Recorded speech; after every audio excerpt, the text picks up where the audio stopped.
ku yi lura kar ku yi yawaita sa'insa.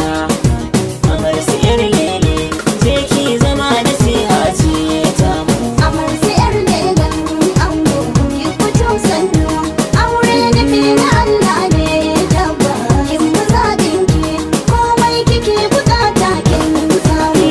Wanda za ya tafi sai ya yi rabo da tatata, mai raban kyauta ya bai wa jinjiri mata. Rabbana kenan sarkin